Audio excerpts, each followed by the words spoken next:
all made it to the last session, and I know you're only watching to see what the auto caption is going to say. Maybe we'll see another bananas farts like the introduction this morning. So we're very happy to tell you a little bit about what we've been doing in terms of managing our 3D printing service at our academic library. It seems like, how many people here have 3D printing at their institution?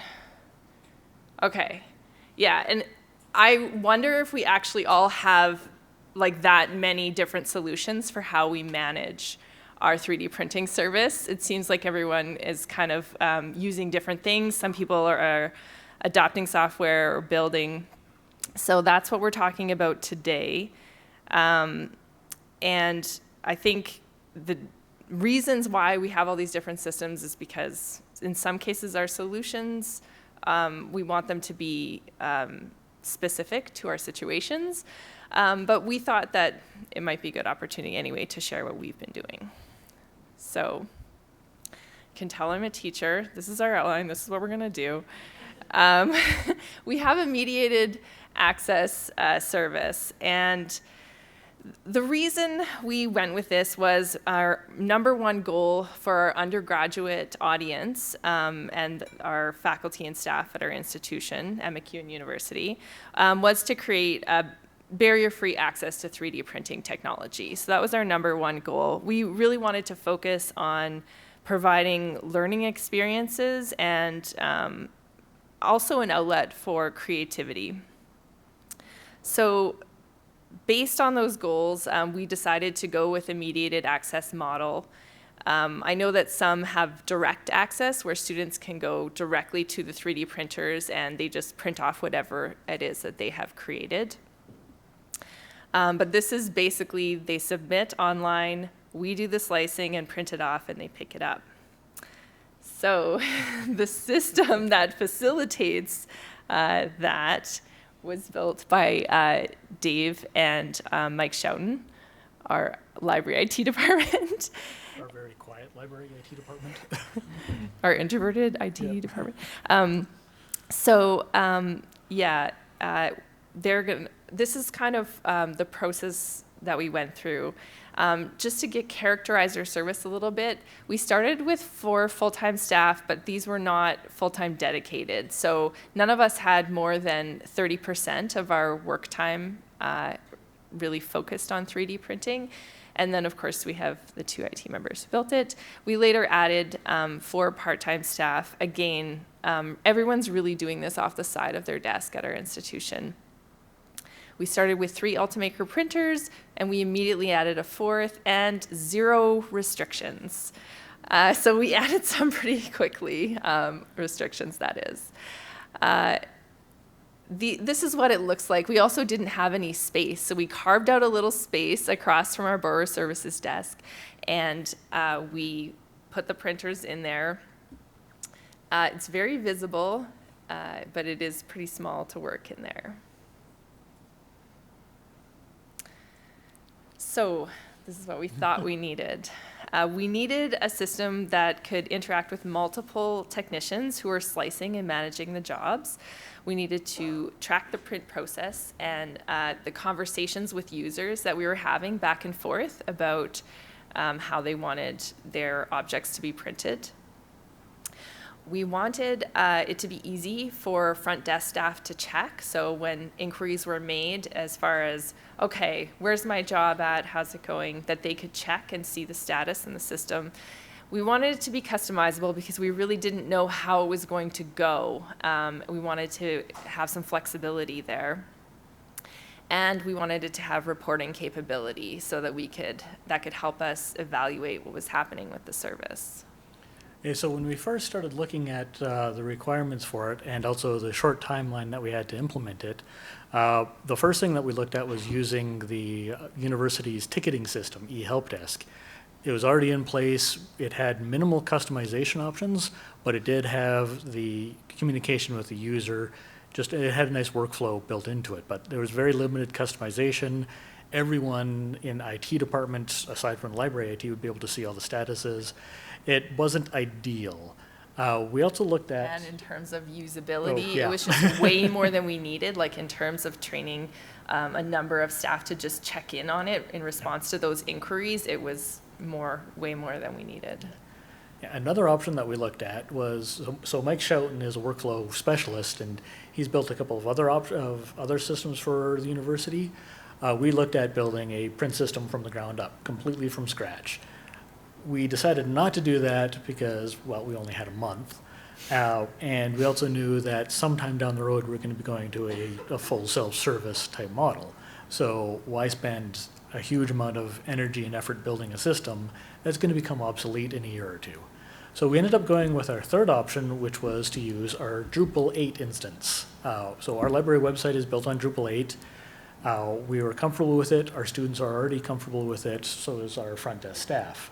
So we built a custom form, custom content type for 3D print jobs, and we built all of that in within the month. And it's worked pretty well for the most part. The one thing it does severely lack, though, is that workflow management. Now, we built this in Drupal 8.1, I believe, and as of 8.5, workflow management is now stable within Drupal 8. So we've actually can use workflow statuses and triggers down the road if we actually do rebuild this. Mm-hmm. So yeah, anyone wanting to do this now would be in a better position to make use of those. So we went live in September 2018, very soft launch, but of course the 3D printers were there, very visible. And so we started receiving jobs right away. And so I'll characterize our demand a little bit later on. I'm sure it's very similar to a lot of your institutions. But what we needed to do in response to the demand that we received was put some limits in place. And so we went to a model where there's one print job at a time. And to block that, or not to block that, how we implemented that was because it is a Drupal form, and we're using a generic login piece that, again, Mike Schouten built. We could, when a user logs in, we grab their information, and when they fill out the form and submit it, it actually creates a content type of 3D print job. So if they try and submit again, it says, hey, does this person already have a 3D print job of status? And we have a whole list of statuses. So as long as it wasn't canceled or completed, it would say, we're sorry, you already have a job in the queue. Please wait for that to be completed before submitting another job.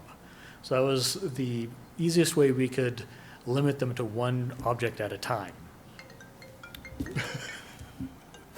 Sorry, that was me.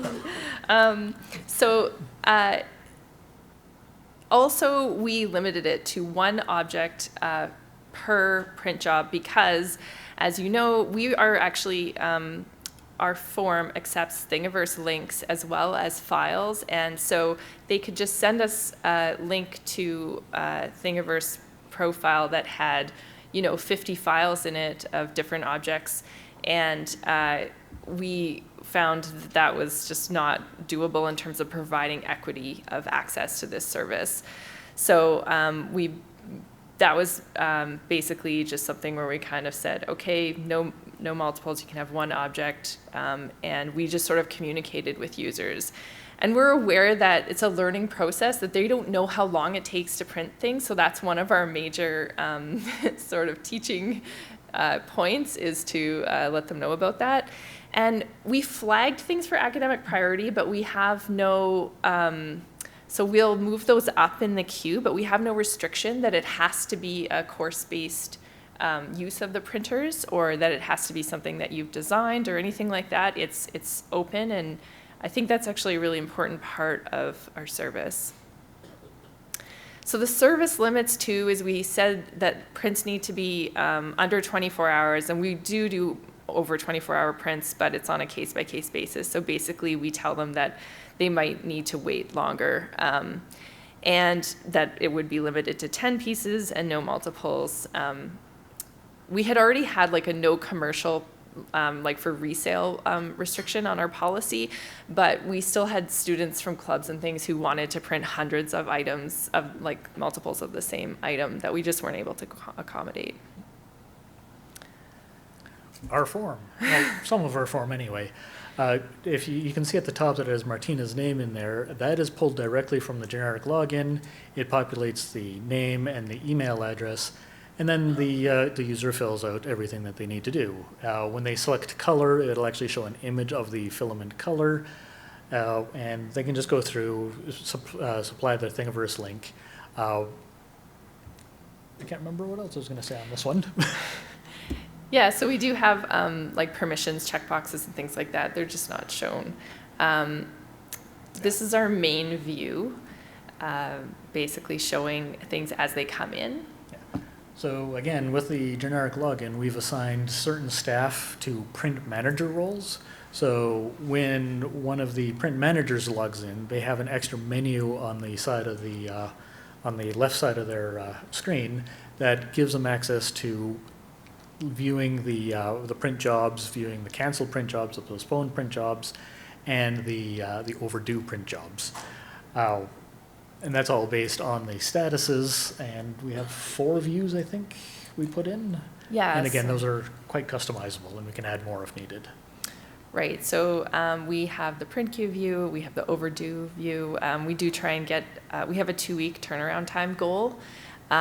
But of course, for some jobs, that is not our turnaround time. lots of them are under, but yeah, I think the views have been working really well. It's easy to find things and kind of manage them. And our statuses. So when we built our form out and the content type, we made a fair amount of things as a entity field. So our statuses are a taxonomy. Same with our library technicians. Our colors they're all taxonomy based, so we can add and change as needed without having any adverse impacts on the actual form.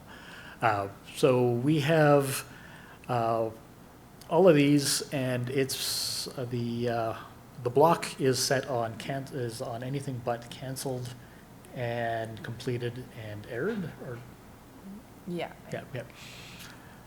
Yeah, so everything's in a content type, and the person who submitted is the owner.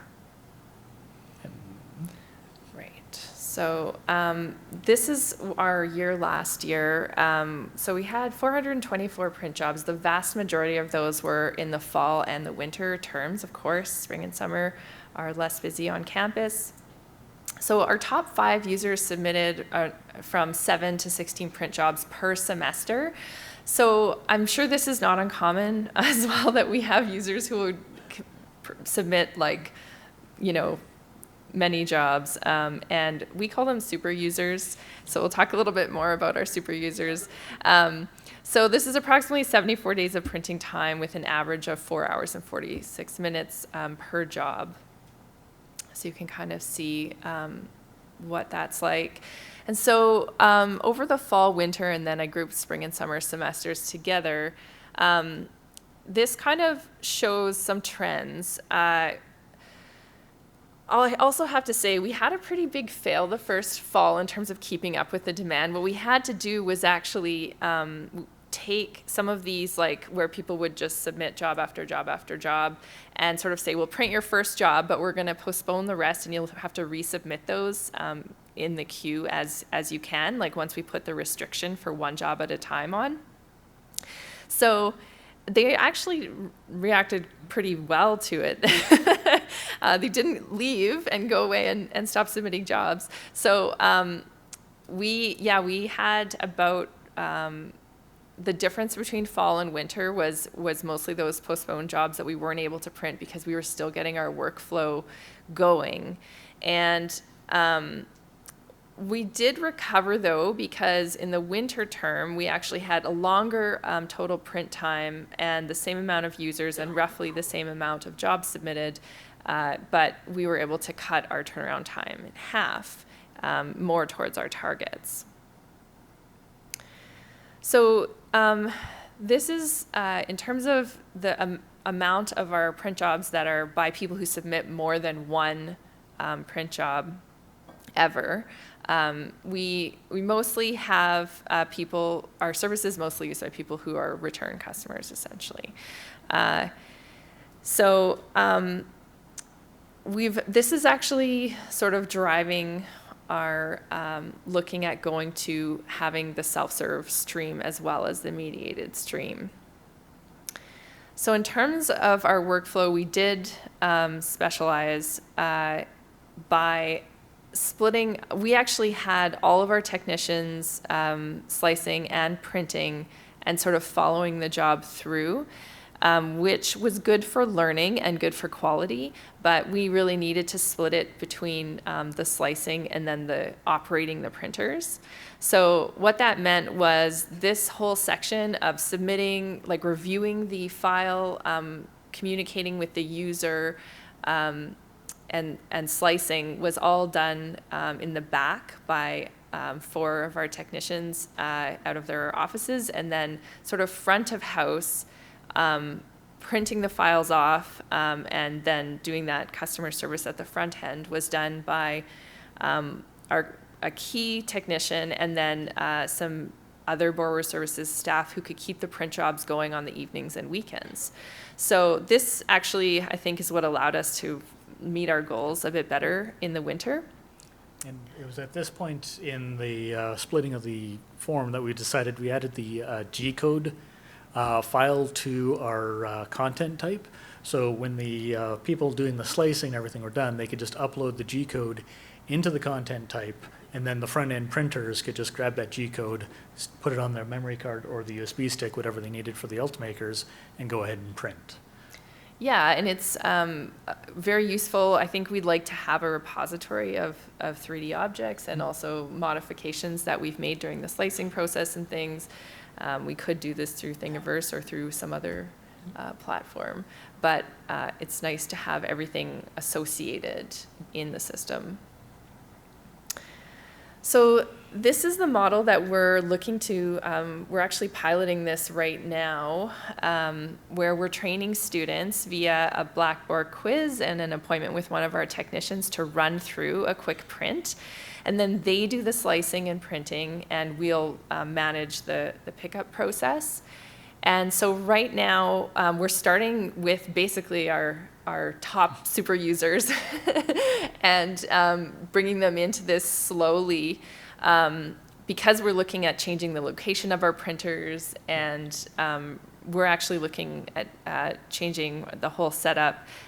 We're just sort of seeing what challenges there might be with helping them use these machines directly and responding to that.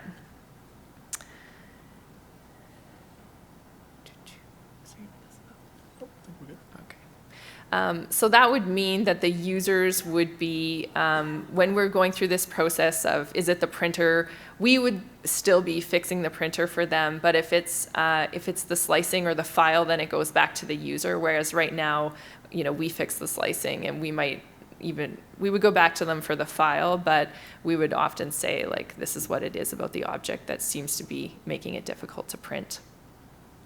So that's how that would be different.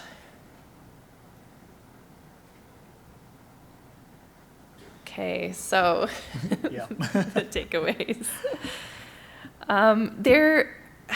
One of the hardest things is that it doesn't have the email is not built in. And so tracking the conversations and communications is one of the most time-consuming parts of using this system. It's pretty manual, and I think that's definitely one of our takeaways is less manual is better, because technicians who are doing this off the side of their desk are not going to have time to really enter all of the details. And right now that's what we do. We note everything in the notes field that happens via our generic email. So I think too, in terms of taking advantage, it would be, I think, if you were doing this now with Drupal 8, you would be able to have things happen automatically based on status changes. So if you were to change something to ready for pickup, it could automatically enter the completed date, and then we'd have better data in terms of our service delivery time period. And with reporting too, you know, trying to get a really good picture of, you know, number of pieces printed versus number of jobs, which are different. And then, of course, when you receive something, you might group pieces together in the G-code file. So there might be a different number of G-code files than there are STL files, and trying to track all of that is something that seems like the features are not really available in our system. And of course, like the printer reliability, that, you know, the error workflow that were in the last slides, that's definitely a challenge to the service too. Although I do feel like we haven't been doing too badly in that area. There's been some messes. Yeah. Yeah. So there's a couple of things. Yeah, if I were to do it again, definitely, knowing what I know now, if we went back to that same time, I would have suggested the ticketing system. Yes, it was more complex for people, but having that automatic communication with the user, that is huge. Yeah, and I think obviously if you can hire someone to be on a service like this full time from the beginning, it has you make different decisions. Like, one of the reasons that we sort of went the way that we did was with the mediated service, because I think you could jump right to a self-service if you had more internal knowledge, or if you're able to hire that knowledge set. But we actually really needed to do this year of mediated service so that we could get our skills up and really have the knowledge that we'll need to support students going directly to the printers. And so that really factored into that decision for us. I do think, though, that less investment is better. Like, I think we're okay, right? Yeah, we're okay. With the amount of investment that we put into this, knowing that we're likely going to change it for next fall. Nobody's complained. We've had no fires. Everything's working fine. Yeah. And so as far as where we're going, you know, our computers are able to be networked, and so it would be, or our printers, of course our computers are, our 3D printers are able to be networked. And so, you know, we're investigating some things that are available right now where students would actually be able to go direct but remotely to the printers, because there is a lot of sort of procedural management with them going directly in person, and then there's safety issues and all of these other things that could be mitigated with that, and also convenience. So I definitely think this is something we're looking very closely at right now. That's about that. Okay, so this is our packaged up Drupal modules, if anybody wants to take a look at them for doing something similar at their library. Remember, they were built on 8.1, so this is pre-workflow management in Drupal, the stable version of it anyway. Disclaimer. Disclaimer. Okay, so that's it for us.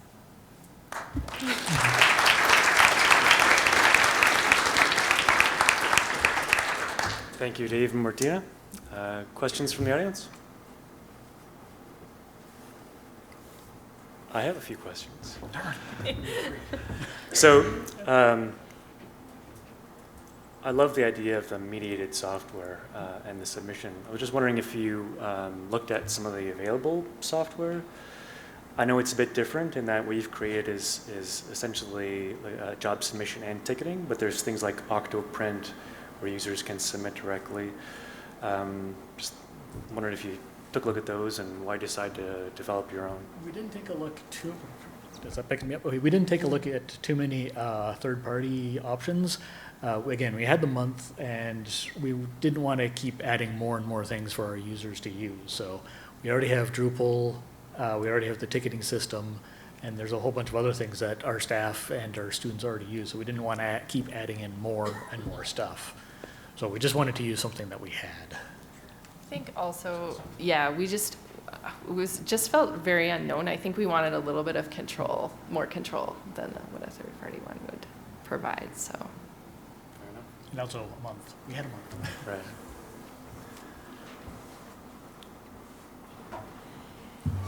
You mentioned that you're going to continue to offer mediated service while also introducing the direct service.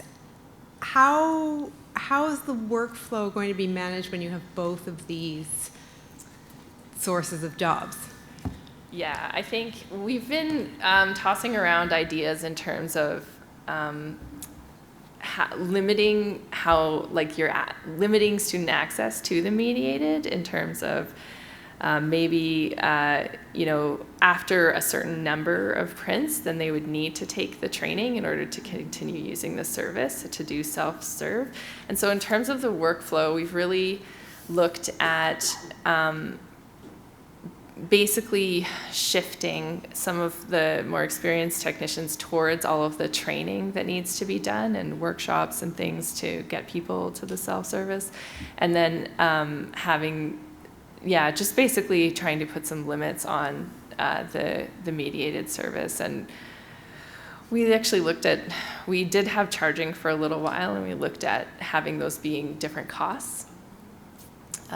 In terms of, and so that's something that might happen again in the future, but for right now it's free service. So some things we thought about. Is your goal to eventually have it be only direct service, or do you think you'll always need both? That would be my goal.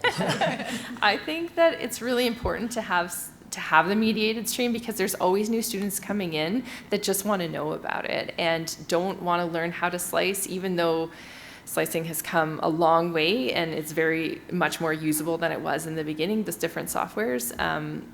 I do think that it's important to continue to have that stream for those people who just want to learn a little bit about how it works and try it out. Thanks. Talking about it now, but I was wondering about your decision to have this as a free service, and what made you switch from paid to free, and whether you think that's going to be sustainable going forward. Yeah, I think this is kind of a hot topic actually with these kinds of services. So we actually had it free for the initial year to encourage use of the service. And then we piloted actually having a flat fee instead of doing it on weight. So we had $3 3D printing, so every object was $3, and we sort of did that as an experiment. And actually, we surveyed our users, and they were actually fine with the fee, and we didn't think it significantly decreased what we thought we were going to get in spring and summer, but was only vague expectations because we don't have a previous year to compare to. However, we just felt it didn't really fit with our services, the goals for our service. So, we really are encouraging these undergraduates just to try it so that they know something about this technology. And we just felt like it kind of just ran counter to that goal.